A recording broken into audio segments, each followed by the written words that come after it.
Shavua Tov, je faisais mon schéma. Ouais, toujours. Ouais, je suis comme ça, je fais schéma, parce que c'était le Zman. Comment ça va? Baruch Hashem. Ça va. On va parler aujourd'hui, donc c'est la partie Ramban. Donc tu as vu que j'ai mis la kippa noire. Ok, j'ai enlevé. Nachmanide, comme tu dis. Nachmanide, j'ai enlevé la kippa blanche. Hein. Non, parce que je mets la kippa en fonction de l'interlocuteur. Donc là, on est sur Ramban. Je me suis mis en mode Beit Vagan. Alors, Ramban, quel paracha? Lech Lecha. Va-t'en. On l'a déjà vu en version normale. Là, on la voit en version Ramban. Alors. Le Ramban, dans Parashat Lech Lecha, oui, va nous amener un Midrash. Un Midrash, comment on traduit un Midrash? Une histoire? Il y a le livre de Midrash Rabbah. Oui. Au Midrash plutôt plus exactement, Midrash Tanchuma. Tanchuma. Ce sont des histoires qui ont été écrites par les Tanaïm. Les Tanaïm. Pas des histoires, mais qui nous racontent des explications en plus sur les psukim. Oui. Qui ont été dit. C'est ramené dans un livre, Midrash Tanchuma. D'accord. Il ramène une phrase de Rabbi Yehoshua de Sachnin. Sachnin, c'est où ça? Ah, il y a une équipe de foot là-bas. Les Bnei Sachnin. Sachnin, aujourd'hui, c'est ville arabe. Eh oui. Comme tu dis. Comme Shren, Jéricho, Hebron. Mais à Sachnin, au temps des Tanaïm, il y a... Il n'y avait pas d'équipe de foot. Je sais pas, mais en tout cas, il y avait Rabbi Yehoshua qui habitait à Sachnin. Alors, c'est quoi la phrase qu'il explique, le Ramban? Sur quelle partie? Le Rabbi Yehoshua de Sachnin, le Ramban le ramène. Sa phrase qui est ramenée dans le Midrash Tanchuma. Oui. Siman Natanlo Akadosh Baruch Hu, un signe il lui a donné Akadosh Baruch Hu les Avraham. À Avraham, il a donné un signe à Avraham. Chez Kol Masheiralo, ira les Banav. Tout ce qui lui est arrivé arrivera à ses enfants. Ah. Donc si tu veux connaître l'histoire juive, regarde l'histoire d'Avraham. L'histoire d'Avraham. Ok. C'est pas seulement l'histoire d'Avraham, l'histoire de Yitzhak et l'histoire de Yaakov. Ce qui est intéressant, c'est que Yaakov, on connaît sa vie du début jusqu'à la fin. Oui. Yitzhak, on connaît presque rien sur sa vie. Qu'est-ce que tu sais sur Yitzhak? Qu'il jouait pas au football. Tout tu sais? Non, je m'en doute, quoi, il avait pas eu le temps. Yitzhak. Et Abraham, on connaît son histoire. On en a déjà parlé que depuis 75 ans. Ok. L'âge où il a rentré en Israël. Voilà. Et c'est intéressant. Pourquoi on ne parle pas du début de sa vie? Et Yitzhak, pour on parle très peu de sa vie. On parle de la Akedat Yitzhak. Et pas grand-chose. Il était à Grar, il est descendu du Pelishtim, il y a l'histoire avec les puits. Et Yaakov, on a toute l'histoire de lui, de ses mariage, de ses enfants, d'aller en Égypte avec Paro, toute l'histoire. Alors, la réponse, c'est ce qu'il a dit, Rabbi Yitzhak de Sachnin. Siman natan lo Akadosh Baruch Hu l'Avram, shekol ma she'ira lo ira le banav. Tout ce qui lui est arrivé avec lui, avec eux, arriveront avec ses enfants.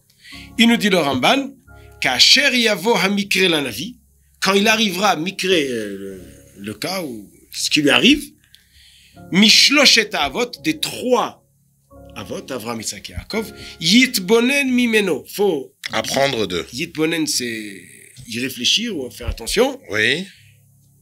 La chose, Hanigzar lavo les arros qui va arriver pour ses enfants. Alors explique-toi. Ça veut dire, tout ce que tu retrouves dans eux, tu as l'exemple qui va arriver. En fait, c'est l'inverse. Tout ce qui se passe dans ta vie, recherche dans la vie des trois Avot la solution à ton problème. Ou bien, tout ce que les parents ont fait. Ou bien, c'est la façon classe de dire, non, c'est pas ça, Fabrice. Mais vas-y, ou bien. Ou bien, ce qui s'est passé avec Abraham, c'est la préparation à ce qui va nous arriver. À ce qui va se passer avec les enfants. Et c'est pour ça que la Torah, qui n'est pas un livre d'histoire, elle ne nous raconte pas en nom l'histoire d'Yitzhak. Ce qui est intéressant, et ce qui se passe, qu'à travers ça, ça va arriver. Alors, donne-nous un exemple, parce que là... L'exemple. Abraham. Attends. Jingle. L'exemple. Boum. Tu vois, il y a un exemple qui tombe. Avec l'exemple. Vas-y. Abraham monte en Eretz Israël. Et qu'est-ce qui se passe? Il y a la famine. Oui. Qu'est-ce qu'on en a parlé? Il va en Égypte. Oui. Les enfants d'Israël, les enfants de Yaakov, il y a la famine, ils vont aller... En Égypte. Donc, si un jour on a un problème, on va en Égypte, c'est ça? Non. Il y a un moment où la Torah nous a dit, vous irez plus en Égypte. Okay. Quand on est sorti, vous ne rentrerez plus. Okay. Et si vous retournez, c'est pas bien. C'est assourd d'aller en Égypte aujourd'hui? Oui, c'est assourd d'aller habiter en Égypte. Non. C'est assourd de quitter Israël pour aller en Égypte. On peut aller en vacances en Égypte dans le Sinaï? Bonne question. Quand il dit bonne question, ça veut dire laisse tomber, n'y va pas. Mais le Ramban, il va ajouter quelque chose. En tout cas, ça coûte moins cher que Elat. En tout cas, le Ramban, et on va lire un morceau si tu permets. C'est pas cher, oui. Le Ramban est dit, le livre de Bereshit, c'est le livre de la création. Et comme chaque création, ce qui arrive chez les parents, c'est comme la création chez les enfants. Mais c'est pas juste un exemple qui ressemble. C'est à travers l'acte des parents, c'est ça qui fabrique ce que les enfants font. C'est comme la Merkava. Merkava, c'est la voiture. Tu as la charrette. Oui. Quand tu es dessus, qu'est-ce qui se passe? Tu roules. Tu roules. Oui. Donc, elle te porte. Oui. Donc, ce qui se passe avec la voiture, c'est ce qui se passe avec toi. Si la voiture va à Paris, ben, tu vas à Paris. Ok. Mais c'est pas seulement ce qui vous arrive la même chose. C'est elle qui te permet d'y arriver. C'est ça que le Raman, il ajoute. C'est que l'acte des parents, c'est pas seulement l'exemple de ce qui va se passer avec les enfants. C'est ce qui va permettre que ça arrive avec les enfants. Tu as l'air pas d'accord. Ouais. Voilà, c'est Ramban. Alors, donc, pour résumer, on va essayer de comprendre. Non, parce que Rav. Tu fais comme si t'as rien compris. Non, voilà, disons que j'ai pas compris. Alors, par hasard. Hein, je me suis mal expliqué. Disons que j'ai mal compris. Je peux te dire comme ça, tout ce qui m'arrive, Oui. ça va t'arriver. C'est-à-dire que si moi je vais acheter une canette de coca, tu vas aussi acheter. Mais il n'y a pas de rapport. Non. Mais je peux dire autre chose. Si moi j'achète une canette de coca, ça te permet la possibilité, toi aussi, d'en acheter. Ok. Par exemple, si je vais au magasin, je paye pour deux, et j'en prends qu'une, tu vas rien acheter, ça ressemble. Mais c'est pas seulement que ça ressemble, mais c'est moi qui a permis que tu achètes la tienne. D'accord. On est clair là? Là, on est clair. Et donc C'est comme la voiture. Si je suis assis dans la voiture, ce qui arrive à la voiture, c'est qu'elle va à Paris, par exemple. Ça m'arrive, je vais à Paris. Et c'est pas seulement par hasard que ça m'arrive. Alors, c'est par le fait que je suis dessus, c'est normal que ça arrive parce qu'elle m'amène là-bas. Alors, maintenant, reviens chez nos parents. Vote. Ce qui arrive aux parents, c'est ce qui va arriver aux enfants. Mais pas par hasard. C'est pas juste qu'on te le raconte à travers les parents. C'est ce qui te permet d'y arriver. C'est que si nous, on arrive en Israël, c'est parce que nos parents sont venus. C'est ce qui nous a permis, ça nous a ouvert la porte. D'accord. Ça nous a donné la possibilité d'arriver à la chose. Eh ben voilà, tu vois. Quand tu veux, on comprend. Eh ben voilà. Super, merci beaucoup. C'est bon, ça te suffit pour cette semaine? Ah, moi, ça me va, moi. Alors, Shabbat Shalom. Encore un petit. Ah, une attention. Post-Krypton. PS, on t'écoute. L'exemple, il est tombé comme tu as dit. Ouais. Hop. On va essayer de comprendre.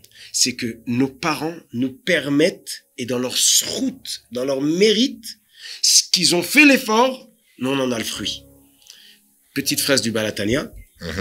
Il dit, comment on voit des juifs qui nous ont l'air simples, qui comprennent pas érudits, qui connaissent pas beaucoup de Torah, pas beaucoup d'Yirat Shamayim, pas beaucoup de connaissances et de compréhension de ce que Dieu nous attend de nous. Pourquoi tu me regardes quand tu dis ça?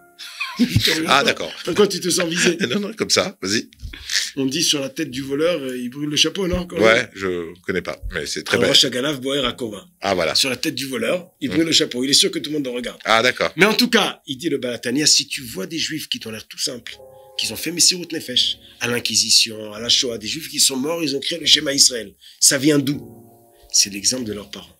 Abraham, qui a sauté dans la fournaise.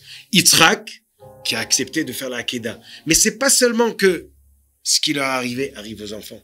C'est d'où ils ont eu la force, ces gens-là. C'est Abraham qui a ouvert la porte. Il a ancré dans le juif la possibilité de faire des actes qui sont beaucoup au-dessus de sa capacité ou de sa hauteur. Magnifique. C'est parce qu'il est le fils et qu'il a reçu cette force. Eh ben voilà, là c'est clair. C'est compréhensible. Ah ouais, super. Là, je peux te dire vraiment, Shabbat Shalom. Shabbat Shalom, et j'ai compris. À la semaine prochaine. Ça,